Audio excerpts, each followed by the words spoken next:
কোনো রকম ঝামেলা ছাড়াই খুব সহজেই কি করে ঘি তৈরি করা যায়, কোনো রকম ঝামেলা ছাড়াই আর অল্প সময়ের মধ্যে মাত্র 2 মিনিটে আপনারা অনেকগুলো ঘি বানিয়ে নিতে পারবেন।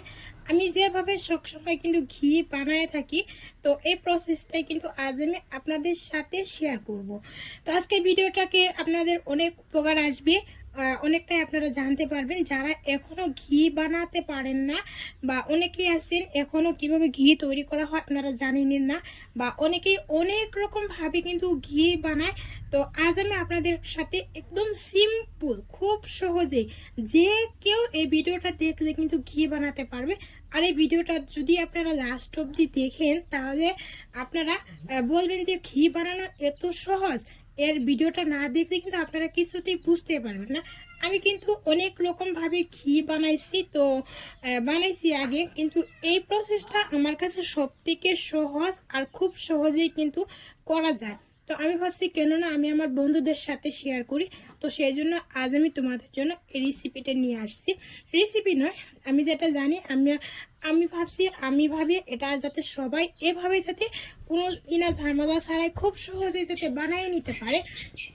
তো আজকে ভিডিওটা সবার কাছে ফুল ওয়াচ করার জন্য তোমাদের সবার কাছে রিকোয়েস্ট রইল, এই ভিডিও থেকে তোমরা আজকের ভিডিওটা যদি তোমরা কন্টিনিউ দেখো লাস্ট অবধি, তাহলে কিন্তু কি করে খুব সহজেই ঘি বানানো যায়, তাহলে কিন্তু এর ভিডিওটা দেখার পর থেকে তোমাদের আর কোনো টেনশনই থাকবে না, খুব সহজেই ঘরে বসে খাঁটি ঘি তৈরি করতে পারবে। তো যাই হোক, এখানে আমি কিন্তু 1 লিটারের মতো দুধ নিচ্ছি। তো দুধটাকে আমি একটু হালকা করে ফুটিয়ে নিলাম, নিয়ে তারপর এখান থেকে একটা সর বের করেছি। তো আরে বাকি সরগুলোকে কিন্তু আমি খুব অনেক দিন করে একটু একটু করে প্রতিদিন জমিয়ে জমিয়ে আমি 2 বাটির মতো এখানে সর জমিয়ে রাখছি। আর এই সরগুলো দিয়ে কিন্তু আমি এখন ঘি বানাবো। আর এই ঘি, এটা কোনো বাটাবাটি কোনো কিছু করার দরকার নেই, শুধুমাত্র ঘিটাকে একটা ইয়ের মধ্যে একটা ঢেলে দিন, কড়াই হোক বা কোনো সসপ্যানের মধ্যে হোক। আমি কিন্তু এই সসপ্যানটার মধ্যেই কিন্তু আমি ঘি বানাবো। আপনারা সবসময় একটা বড় সসপ্যান নেওয়ার চেষ্টা করবেন, যার মধ্যে করুন না কেন সবসময় একটা বড় জিনিসের মধ্যে করবেন, তা না হলে কিন্তু ঘি চারিদিকে ছিঁড়ে ছিটকে চলে যাবে।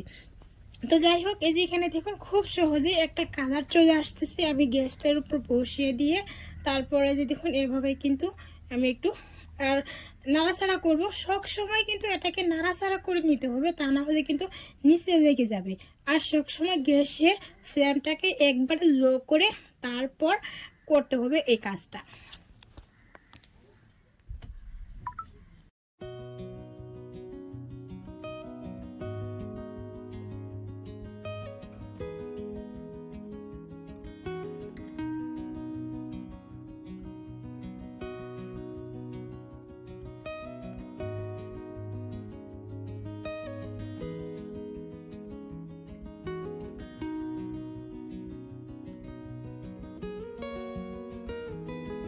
গ্যাসের ফ্লেমটাকে সবসময় লো টু হাই রাখবেন, তাহলে দেখবেন আস্তে আস্তে ওখান থেকে অনেকগুলো ঘি দেখবেন উঠে আসতেছে।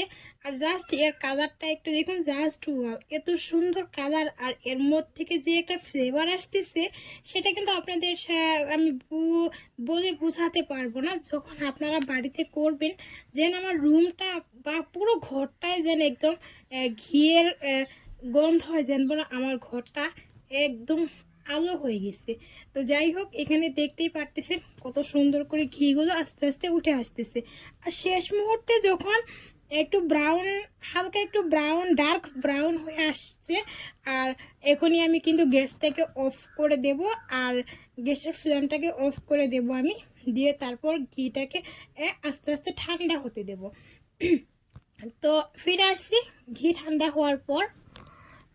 আর এদিকে আমার ঘি ঠান্ডা হয়ে গেছে। তারপর এখন আমি একটা সেকনির সাহায্যে কিন্তু আমি এখন সেকে নিতেছি একটা বাটির মধ্যে। আর এখানে দেখো কতগুলো ঘি আমি পেয়ে গেছি আজকে। সত্যি কথা বলতে 2 বাটি মাল শহরের থেকে আমি দেখো কতগুলো ঘি পাইছি। তো মোটামুটি একটা বড় কন্টেনার দিয়ে 1 কন্টেনার হবে আর কি। এখানে কতটা হবে আমি কিন্তু এই মুহূর্তে আন্দাজ করতে পারতেছি না, আমার কিন্তু সেরকমভাবে কোনো আন্দাজ নেই। তোমরা আমাকে কমেন্ট করে বলো কত পরিমাণে এখানে ঘি বের হয়েছে। তো যাই হোক, তোমাদের কিন্তু আমি শুরুতেই বলেছিলাম, দেখো কোনো ঝামেলা ছাড়াই খুব সহজেই, কোনো কষ্ট করার প্রয়োজন হলো না, মিক্সার মেশিনে পাটায় বাটাবাটি করার কোনো ঝামেলাই নেই। খুব সহজে ঘিটা শর্টটাকে উঠিয়ে আমি জমা করে রেখেছিলাম, সেটাই শুধুমাত্র একটা প্যানের মধ্যে দিয়ে তারপর দেখো একটু নাড়াচাড়া করে তারপর দেখো কতগুলো ঘি আমি তৈরি করে নিলাম। তো তোমরা চাইলেও কিন্তু বাড়িতে এভাবে কিন্তু খুব সহজেই কিন্তু ঘি বানাতে পারবে। অনেকে এসে ঘি বানাতে পারে না, সরগুলোকে ফেলে দেয়, কেউ খেয়ে ফেলে। তো এই ভিডিওটা দেখার পর তোমাদের তো যে আমি যেভাবে বানাইছি তোমরা কিন্তু খুব কিছুটা হলো আইডিয়া পাইছো। তো এভাবে একবার বাড়িতে ট্রাই করে দেখো, অবশ্যই বুঝতে পারবে কত সুন্দর ঘি তোমরা বানাতে পারবে। তো যাই হোক বন্ধুরা, আর এখানে দেখো কতগুলো ঘি আমি তৈরি করে নিছি। আর আমি কিন্তু সব সময় এভাবেই ঘি তৈরি করে থাকি। আর এই ঘিটা কিন্তু আমি আমার কাজে, খাবারের কাজে কিন্তু আমি ব্যবহার করে থাকি। বিশেষ করে এটার মধ্যে কোনো কেমিক্যাল নেই, নিজে হাতে বানানো। আর এটাই কিন্তু আমি আমার মেয়েকে খাইয়ে থাকি, ছোটোবেলার থেকে আমি খাইয়ে আসছি, আমি এখনও ওকে এটাই খাওয়াই, আমরাও খাই। তো যাই হোক বন্ধুরা, আজকের ভিডিওটা দেখে তোমাদের কেমন লাগলো? যদি ভালো লাগে প্লিজ একটা লাইক করে দিও, আর যদি বেশি ভালো লাগে শেয়ার দিয়ে সবাইকে দেখার সুযোগ করে দিও। তো চলো, আজকের মতো এখানেই শেষ। Bye bye.